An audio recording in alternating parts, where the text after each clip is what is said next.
So when your ego is under attack and you start to have all these people against you, and you feel like everyone has turned their back on you, Right. who you've been in service to for many years, how do you handle a situation like that? Whether it's tons of people or one person, where you feel like a good friend has attacked you. What do you think about or say to your ego in that situation? Well, I wouldn't say anything to my ego, because you don't want to fuel your ego. Now, we all have egos. I just think our egos are our scared selves. Yeah. So you want to build a relationship with your more noble and heroic nature. And you can do that through journaling, you can do it through prayer, through meditation, you can do it through reading.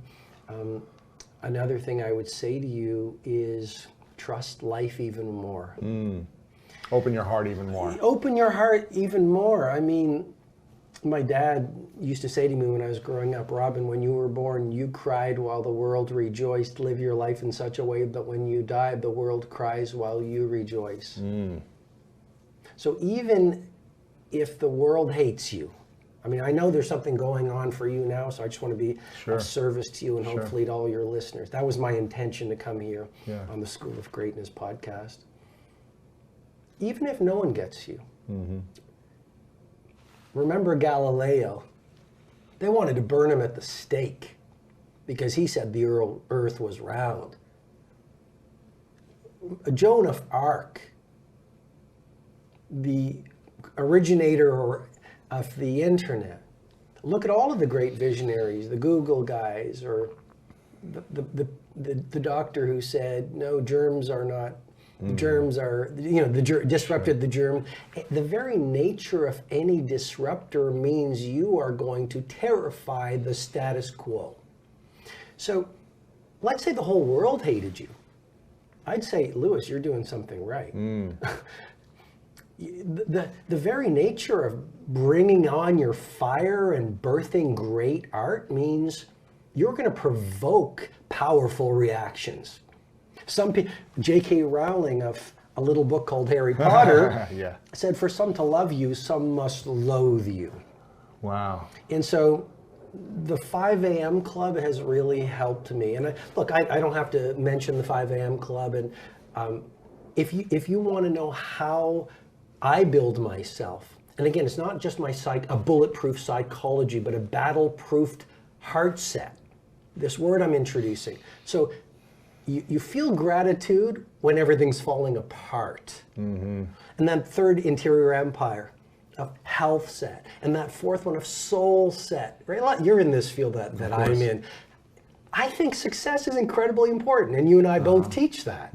But success without without soulfulness is an empty victory. Of course. That was my 20s, where I was achieving, and after 10 minutes of achieving my biggest dreams and accomplishments and praise, I'd be like, it's still not enough. Like, I'd be angrier. Right. And I never understood until I realized I was doing things to prove people wrong, who had picked on me or bullied me or whatever.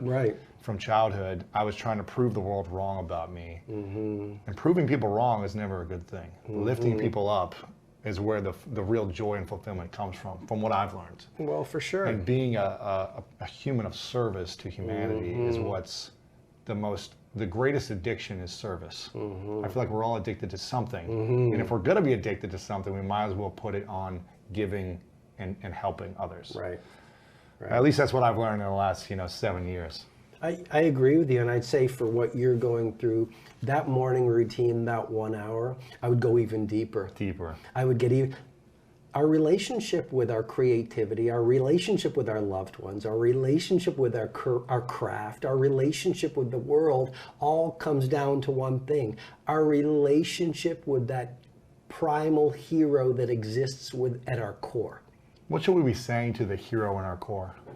I would be spending more time noticing when your ego is chattering, because awareness is the key to transformation.